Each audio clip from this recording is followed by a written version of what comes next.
So the treaty that we've signed, we're laying today, and the new immigration rules that underpin it, and that comes into force tomorrow. Right. The first step will be to be detaining people, because people will be detained until they are removed to France, and we expect those detentions to start in a matter of days. So we're not setting out the numbers, and there's some specific reasons for that. Of course, the numbers will start lower and then build up. It's the nature of a new programme that has never been done before, and I think the principles underlying it are the right ones. But we also been clear that the reasons for not setting out the numbers is, firstly, the numbers will vary, and we want them to increase, and we have not set an overall figure. Dates are correct. Scale is unknown. A strategy that lacks measurements is a news release, not a policy. Make sure you like and subscribe. OK. Now, you say the pilot scheme, and it's reported that it'll be 50 a week. You know, there's criticism about that being a drop in the ocean, nowhere near enough, a tiny fraction of the number of people come across by boat. Well, part of what we're doing here is trialling the concept. I think the principle, which says, frankly, if you arrive here on a small boat, you have paid thousands of pounds to a criminal people smuggler, actually you should be being returned. That money should be lost, should be gone. And we should be taking those who have applied lawfully, who've been through security checks. Again, that is the right principle. We obviously want to be able to expand it as much as possible, but we are trialling this, and we've been very clear about this being a pilot programme. That actually only operated for a short period of time, but had a very significant impact. She uses a short-lived precedent to justify an undefined pilot. The reporter emphasises the difference between problem and test size. A couple more questions on this, and thank you for your specific answers to my questions. You say in your release that this will all be pending decisions on the long-term future of the arrangement made after June 2026. So you guys will look at it as well. Could the French look at it and decide that they're not happy with this and pull out? Well, this is a joint agreement. It's a joint agreement with France. It'll be reviewed month by month, and we'll make adjustments to it month by month as well.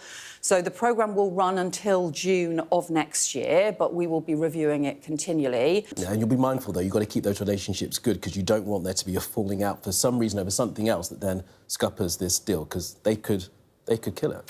Cooperation fragile. A single diplomatic row could sink the flagship scheme. Make sure you like and subscribe. I think there's always needed to be stronger partnership working and stronger enforcement between our countries. One of the other crucial things that France has now agreed to do, which they had never previously agreed to do before, is to change their maritime rules. So they intervene in French waters. And we've seen part of the problem this year has been criminal gangs taking advantage, exploiting those French rules, loading those dangerous boats up in French waters, in shallow waters, those disgraceful scenes that we've seen, and that is them taking advantage of the fact that the French rules meant no interventions at all once the boats were in the water. They're changing those rules. The key preventative aspect is not functioning. Success is dependent on foreign legislation that we hope will arrive. He talks about, because of the tension that we've seen on the streets for the past few weeks of people protesting outside migrant hotels, that the police should routinely reveal the ethnicity of suspects of rape and sexual assault. Is that something the government's minded to do? Well, we want more information, more transparency and more information to be provided. We've said this for some time, and it's why we asked the Law Commission to accelerate their review into the issues around contempt of court, because that's about what information can be released once there are legal proceedings underway, once there's a trial process underway. We want that accelerated exactly because we want more information to be provided. And I'd give you an example recently when we had the case, the recent national security and terrorism investigations, the high-profile cases.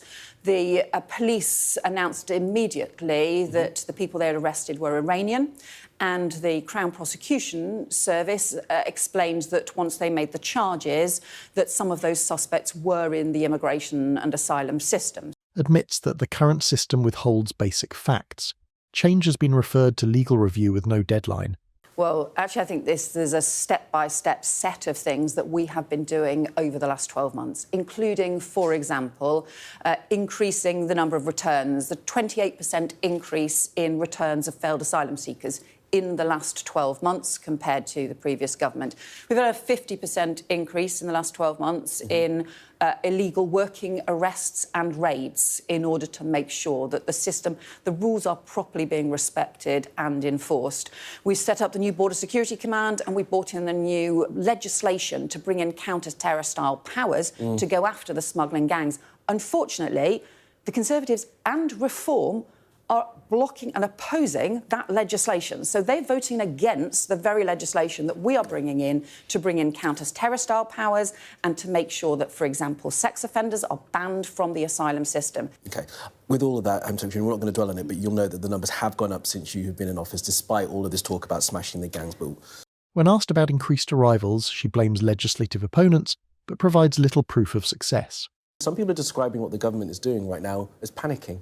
Is this panic? Is this panic to try and get ahead of reform? Well, actually, I think there's a step-by-step set of things that we have been doing over the last 12 months, including, for example, increasing the number of returns, the 28% increase in returns of failed asylum seekers in the last 12 months compared to the previous government. We've had a 50% increase in the last 12 months in illegal working arrests and raids in order to make sure that the rules are properly being respected and enforced. Rapid-fire announcements appear to be reactionary, with cherry-picked statistics and a deteriorating overall image. Specifically, I want to talk to you about Palestine Action. They're a group that you have now prescribed as a terrorist group. You'll know there's a huge demonstration planned this week. The police themselves are saying they are prepared to arrest hundreds of people. Is the government happy to see hundreds of people out this weekend in support of Palestine Action being arrested? Well, the prescribing process is based on detailed security assessments and security advice to me as Home Secretary, and I have to take that immensely seriously. It's based on violent action and injuries that this group has taken, including on national security targets, but also injuries to people, and also some disturbing information referring to future planning as well. So clear, this is not about Palestine or protesting about Palestine. This is about a particular narrow, specific group that has both a violent record and information and about future planning as well. Tough language on demos contrasts with secrecy on boat numbers, indicating selective transparency. Last question, I have. Thank you for your patience here. It's about the 300 children that were announced will be coming to the UK. When will that start? And will those children be allowed to stay here once their treatment has finished? This is 300 Palestinian children. So we're working at pace at the moment across the different departments. You'll know that a very small number of children have come to the UK. Small, it's very small. It is very small. And so we have been looking to increase that and to do so step by step to make sure that we can both make sure that people can get the treatment that they need, that these injured children can get the treatment they need and the families can get support. We will set out more information about this, I think, in the coming days, because that work is underway at the moment. After their treatment. Obviously, some of them they can't will. Go back to Gaza, can they? Exactly. Some of them will be in that situation. Another commitment is pending, a humanitarian pledge with no clear timeframe or residency requirements. Let us know what you think down below in the comments.